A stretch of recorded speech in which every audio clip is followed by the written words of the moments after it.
Olá, eu sou Marcelo Ranol, falando aqui no meu canal Esporte em Detalhes, e hoje eu vou tratar de 20 curiosidades do Franz Beckenbauer, né? Esse craquíssimo alemão aí, que muita gente conhece muito de nome e tal, de algumas poucas imagens e tudo mais, mas eu acho que em vez de fazer uma biografia careta dele, eu acho que tratar dessas curiosidades já são legais, que dão uma ideia da grandeza do homem, né? Do grande craque que foi o Beckenbauer, né? Então vamos lá, número 1. Número 1 é que ele, na verdade, era torcedor do Munique 1860, que é o grande rival do Bayern de Munique, mas isso, claro, historicamente, porque, coitado, o time já perdeu muita relevância nos últimos anos. Mas era um time maior que o Bayern de Munique na época, e ele só não foi treinar e ser jogador do Munique 1860 por causa de uma briga no campeonato juvenil justamente contra o time deles. O time deles teve essa briga aí com o time de base do Munique 1860, e ele acabou indo para o Bayern, né? E ele, claro, ele e a geração dele, Sepp Maier, o Gerd Müller e tudo mais, o Uli Hoeneß, ajudaram muito a subir o Bayern de Munique de patamar, porque ele só tinha sido campeão em 1932 e era considerado inferior ao Munique 1860, a ponto de, na criação da Bundesliga, ali no meados dos anos 60, o Munique 1860 foi para a Bundesliga na primeira divisão e o Bayern não, foi jogar o regional, e até o Franz Beckenbauer e o seu grupo ali conseguiram subir o Bayern para a primeira divisão, e a partir daí começou a se tornar o grande clube alemão que ele não era. O número 2 é que ele, claro, é grande amigo do Sepp Maier, né? E um dos grandes goleiros alemães aí da história, né? Para mim rivaliza ali com o Manuel Neuer, né? Tem também o Schumacher nos anos 80, né? O Oliver Kahn e tudo mais, mas talvez ainda prefira o Sepp Maier. E o Sepp Maier ele jogava no ataque, né? Mas não conseguia grande destaque, e foi ideia do próprio Beckenbauer do Sepp Maier tentar ali ir para o gol, né? E é claro que deu certo, ele se tornou campeão mundial pela Alemanha, um grande goleiro histórico aí do Bayern de Munique. Bem curioso como as coisas começam, né? O número 3 é que o Beckenbauer teve uma curiosidade que lembra um pouco a trajetória do Pelé também. O Pelé teve o caminho um pouco facilitado para virar titular do Santos rápido, que deu tempo dele ir para a Copa de 58, pela quebra de perna do Vasconcelos, né, que era um atacante ali do Santos na época. E a própria venda do Del Vecchio, isso abriu espaço para o Pelé. E um Beckenbauer que aconteceu parecido na seleção alemã. Talvez não desse tempo dele ter disputado a Copa de 66 pela Alemanha, mas o Griezmann, justamente numa dividida com o Pelé, bem curioso isso, um jogo Brasil-Alemanha de 65, o Griezmann quebrou a perna, e o Griezmann, inclusive, tinha jogado a Copa de 62 e tal, isso abriu espaço justamente para o Beckenbauer ser efetivado como titular, e claro, ele já começaria a Copa de 66 como titular, até fez 2 gols contra a Suíça, fez 4 gols naquela Copa. Então a fratura de perna do Griezmann, Willi Griezmann, abriu espaço para o próprio Franz Beckenbauer. É claro que ele ia criar seu espaço na seleção alemã, mas talvez não desse tempo de pegar a titularidade já de cara ali em 66. O número 4 é que os primeiros gols do Beckenbauer pela seleção alemã foram em 66 contra a seleção da Holanda. Num 4-2 ele fez 2 gols ali. É bem curioso isso, porque, claro, a Holanda na época era uma seleção irrelevante, só tinha disputado as Copas de 34 e 38, mas isso bastava você praticamente querer ir à Copa, eliminatórias eram mínimas, e não tinha relevância nenhuma. E, claro, 8 anos depois disso aqui, a final da Copa de 74 seria contra a Holanda, aquele jogo famosíssimo lá contra a Laranja Mecânica, né? Mas a Holanda de 66 não tinha essa influência toda, mas depois, claro, faria parte aí da história do Beckenbauer. E outra curiosidade, claro, é que sempre que o Beckenbauer fez gol pela seleção alemã, a seleção alemã ganhou o jogo, nem sequer empatou, ganhou o jogo. O número 5 é bem curioso, ele, claro, chegou na final da Copa de 66, foi vice-campeão, a Alemanha Ocidental perdeu da Inglaterra ali por 4-2 na prorrogação, aquele jogo clássico com aquele gol do Hurst que bateu na linha e todo mundo ficou anos até descobrir se aquilo foi gol ou não. E ele ali, o Schoen, o técnico da Alemanha Ocidental, mandou ele marcar o Bob Charlton ali ferozmente. O Alf Ramsey, técnico da Inglaterra, mandou o Bob Charlton marcar ele, Franz Beckenbauer. Então ficou um anulando o outro, eles só descobriram isso depois, conversando. Olha, o meu objetivo principal era anular você. Então bem curioso, e ficou fácil, claro, não querendo anular o outro, ficar um do lado do outro o tempo todo. Então bem curioso, aí os maiores craques de cada seleção, ele já era considerado o maior craque da Alemanha ali, se anulando naquela final, que ele nunca teve muita bronca, mesmo com esse problema todo do gol dado e tal, ele sempre confirmou que ele achou que a Inglaterra mereceu mesmo ser campeã naquela ocasião. E ele acabou, claro, sendo eleito o jogador novato da Copa, né? Então, e depois, claro, seria bola de prata na Copa de 74. O número 6 é que o Beckenbauer mudou muito de posição na carreira. Ele começou meio campo, e às vezes é quase meio campo ofensivo, e foi recuando. Esse é um movimento muito comum de muitos jogadores. Eles vão, vamos dizer, entre aspas, envelhecendo, vai ficando mais difícil e tal, correr tanto, então eles vão recuando e muitas vezes vão parar na zaga, e aconteceu muito isso com ele, né? Ele depois, com o tempo, claro, ficou famosíssimo como líbero, né? Mas ele, por exemplo, em 66, como eu falei, ele fez 4 gols na Copa.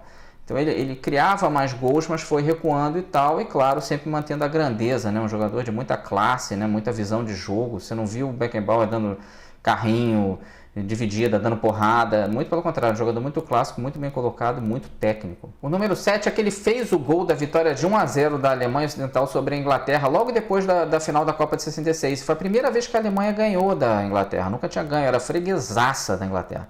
E claro, a partir dali começou o contrário, né? A Inglaterra começou, pela geração do Beckenbauer, a Inglaterra começou a ser freguesa da Alemanha, se ferrou aí na Eurocopa de 96, né? Nas Copas de 70 e 90, né? Criou aí um grande trauma, mas na época era o contrário. A Alemanha era freguesaça da Inglaterra, nunca tinha ganho, mas com esse 1-0 aí, gol do Beckenbauer, as coisas começaram a mudar. O número 8, assim, o Beckenbauer sempre teve muito sucesso com a seleção, como eu vou tratar mais à frente. Mas ele teve uma grande decepção e nem foi, coitado, culpa dele, né? Até quando ele se ferrou, ele não estava envolvido. Que a Alemanha se ferrou na Eurocopa de 68, ela só precisava ganhar da Albânia por qualquer resultado em Tirana e empatou em 0-0, e o Beckenbauer não jogou esse jogo, estava machucado. Então a Alemanha acabou ficando de fora, passou a Iugoslávia, que já estava se considerando foraça, por ganhar da Albânia, era obrigação total da Alemanha ali, foi considerada aí a tragédia de Tirana esse jogo. E a Alemanha não passou de fase e passou a Iugoslávia, que iria inclusive a final ali perdendo para a Itália, né? Então foi a única vez que dá para se dizer que ele se ferrou na seleção alemã, que fora isso foi só sucesso mesmo, só por colocações muito altas, como eu vou tratar à frente. O número 9 talvez seja o mais famoso de todos os eventos aí relativos ao Beckenbauer, né? Ele fraturou a clavícula e jogou com Tipoia a prorrogação da semifinal ali com a Itália, né, em 1970 e tal, que foi a única vez que ele não foi à final, cara. Jogando como jogador ou como técnico. Então ele só não foi uma final porque estava com a Tipoia ali jogando no sacrifício, porque não tinha mais substituição, eles já tinham feito as 2 substituições, eles iam ficar com 10, então ele jogou no sacrifício, e dá pra ver que isso atrapalhou a Alemanha na prorrogação ali com a Itália. A Alemanha não tomaria aqueles gols todos com o Beckenbauer bem, né? Então realmente foi uma grande infelicidade aí que tirou ele da chance de disputar a final com o Brasil ali em 70. O número 10, é claro, o Beckenbauer não foi só campeão mundial, ele foi campeão europeu também em 72, né? E eles tiveram um caminho bem complicado. A Eurocopa nessa época era só 4 times, né? Então a classificatória era mais difícil que a própria competição final. Eles tiraram a Polônia, que em 74 seria um time fortíssimo, ganhou até do Brasil, foi 3º lugar. Tiraram depois a Inglaterra, timaço da época. E depois ganharam, aí já na fase final mesmo da Eurocopa, só com 4 seleções, ganharam da Bélgica, o time da casa ali na ocasião, na semifinal, e da União Soviética na final de 3-0, e foram também campeões europeus, e ele como capitão. O número 11 fala da grandeza dele pelo Bayern, né? O Bayern não era esse gigante europeu que é hoje, ele não era nem dos grandes da Alemanha, mas ele e a geração dele ajudaram muito a transformar o Bayern, subir totalmente de patamar, né? Então ele foi 4 vezes campeão alemão pelo Bayern, foi 4 vezes campeão da Copa da Alemanha, tricampeão seguido, inclusive, da Liga dos Campeões, né? O Campeonato Europeu de Clubes da época, e também foi campeão mundial ali contra o Cruzeiro em 76, e foi 12 vezes, nas 12 temporadas que ele jogou na primeira divisão ali pelo Bayern, ele foi 12 vezes eleito na seleção do campeonato, 4 vezes como o melhor jogador, ainda foi bola de ouro em 72 e 76, realmente uma coisa incrível a carreira dele pelo Bayern, de muito sucesso. O número 12, claro, é o campeonato mundial que ele ganhou em casa pela Alemanha, que foi muito complicado. A Alemanha ali era um time muito desunido, ele teve muita dificuldade como capitão de conseguir unir o time e conseguirem passar ali tanto pela Polônia como depois pela Holanda na final, Laranja Mecânica, né? Ele conseguiu ali ser campeão mundial como capitão, né? Que isso em casa, realmente uma coisa de muita pressão, e que ele conseguiu lá do jeitão dele levar a Alemanha a esse grande título.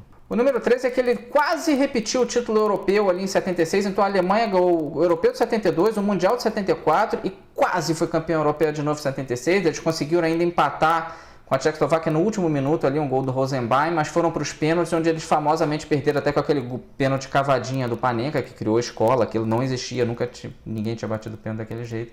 Eles foram vice-campeões europeus, ali ele praticamente se aposentando da seleção, em 77 ele sairia de vez, né? O número 14, aí claro, ele volta a se encontrar com Pelé, né? Ele foi jogar no New York Cosmos, ele foi tricampeão americano pelo Cosmos ali em 77, junto com o Pelé, foi o último título da vida do Pelé, 78 e 80, até 80 ele jogou com o Romerito, que depois ficou famoso ali jogando no Fluminense, né?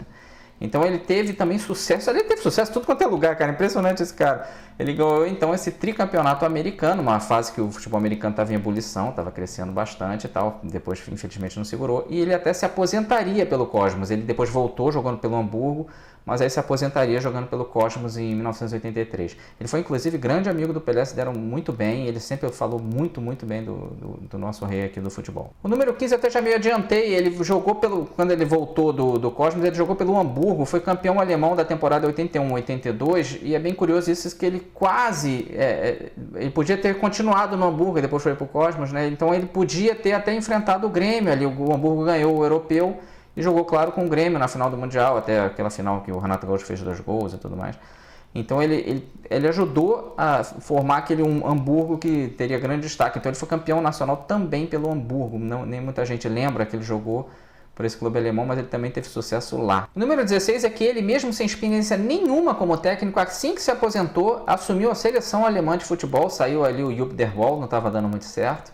E ele assumiu ali um pouco depois da Eurocopa de 84. Então nesse período curto ele foi à final da Copa de 86, não sei como, a Alemanha ali aos trancos e barrancos chegou à final com a Argentina, foi terceiro colocado em casa em 88 na Eurocopa, eles perderam da Holanda no último minuto, um gol do Van Basten, e foi, claro, campeão mundial em 90, né, pela Alemanha ali, até uma seleção da Alemanha jogando muito bem, realmente, mereceu aquela Copa. Então o homem realmente ele tinha uma participação em grandes campeonatos incrível, muito vencedor também como técnico. O número 17 dá um compêndio do que foi Franz Beckenbauer para a seleção alemã. É impressionante isso. Pouca gente se toca de olhar o contexto inteiro. Ele foi ouro, prata e bronze em mundiais. Ele foi vice em 66, terceiro em 70 e campeão mundial em 74. Nas 3 Copas disputou como jogador. E depois como técnico seria vice em 86 e campeão em 90. Incrível isso, 2 títulos, 2 vices e um terceiro, e foram essas as 5 participações dele em Copas do Mundo. E foi também ouro, prata e bronze em europeus, né? Ele foi campeão em 72, vice em 76 e terceiro já como técnico em 88. Uma coisa incrível, ele, o Zagallo e o Deschamps são os únicos que foram campeões como jogadores e técnicos, só ele e Deschamps como capitães também.